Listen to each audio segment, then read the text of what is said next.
Okay, ko Katelyn ahau, he uri hau no ngā te whātua, ngā whi me ngā te mani poto, he uri hau no te tonga hoki, te tau tōku pāpā. He kai tākoro mo te whisiporoha. I've been raised in Auckland my whole life. My mum's from Whangarei and my dad's from Otara, but they raised my siblings and I in West Auckland. I've had a really awesome upbringing. I have really amazing parents and I've been surrounded by really awesome support. And my mum's awesome. She's just my biggest encouragement, biggest supporter.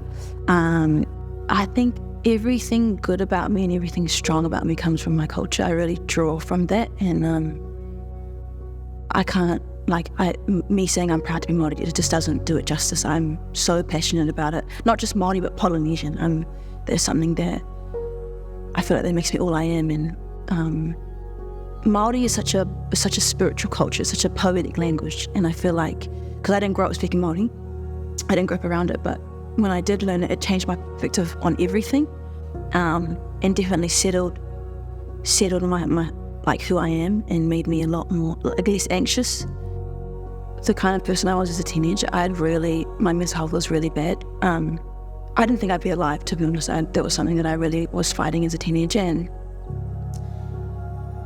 I never saw myself being in the black jersey, and I don't know what it was about my teenage years that made me not want to be here, but dealing with that really shaped the person that I am today, and I'm very proud of who she is now. Yeah, it wasn't easy, but all of those things that I went through made me a great player, and it made me a great person, so yeah. After I played Auckland FBC, I decided I wanted to become a black Fern, but I had the World Cup for Rugby League first, and I didn't get selected for the final. Basically, the feedback that I was given before the final was that the guy said, so we're not going to pick you because we need mentally tough people, but which I was so offended by, but he was so right. Like, I was not ready to play in the final. I was not ready for that moment. But I remember going away from that campaign just thinking, man, like, I am the worst player in the world. I felt so down. But when someone tells me that I'm not something, I will really want to prove them wrong. So it was a little bit of motivation too.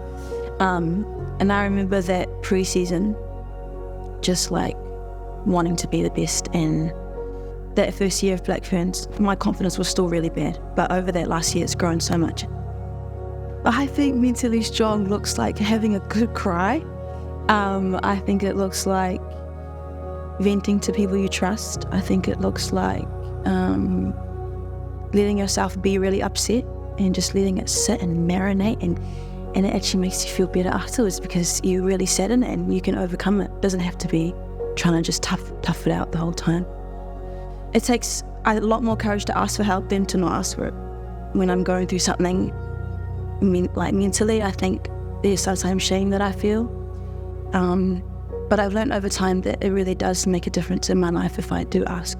Positive mental health, I think, is having courage to ask people to help you and to be vulnerable. I think a lot of people think that not asking for help is better and makes you look tough, but I think it's very strong to ask for help, and yeah, that's what it looks like to me. Something I would say to a mate who's struggling, well, first of all, I would listen. I think not everyone wants to hear advice. Some people just need an ear. But I think everyone has different ways of coping. Some people like to go out. Some people like to do their different hobbies. Some people like to eat. And I think I would try and cater to what they like to do. And sometimes it takes your mind off things. But the first thing I would do is I would just listen. Yeah. I think that it can be difficult to talk about mental health in our society today is because so many people are shamed for it, especially men, to be honest. They're shamed for having feelings. They're shamed for going through things that normal people shouldn't go through. And I think being vulnerable is so scary in modern day. Like, it's so hard to feel like people genuinely care. So I don't think it's taken seriously enough. And it shows in the way people struggle. It shows in the way people are online. I have a lot of support around me as a rugby player, but I don't think everyone has that.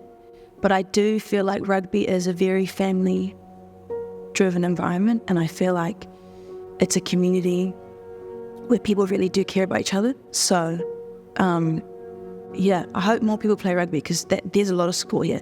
I think that having management who really care about well-being over just being a rugby player, because we're not just rugby players, has been really helpful. I think the environment that I'm in with the Black Ferns, we put a big emphasis on filling our cups and recharging away from what often consumes our lives, which is rugby.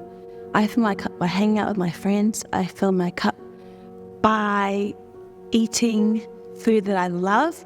I fill my cup by going out and doing something that doesn't include rugby. I fill my cup by laughing. Yeah.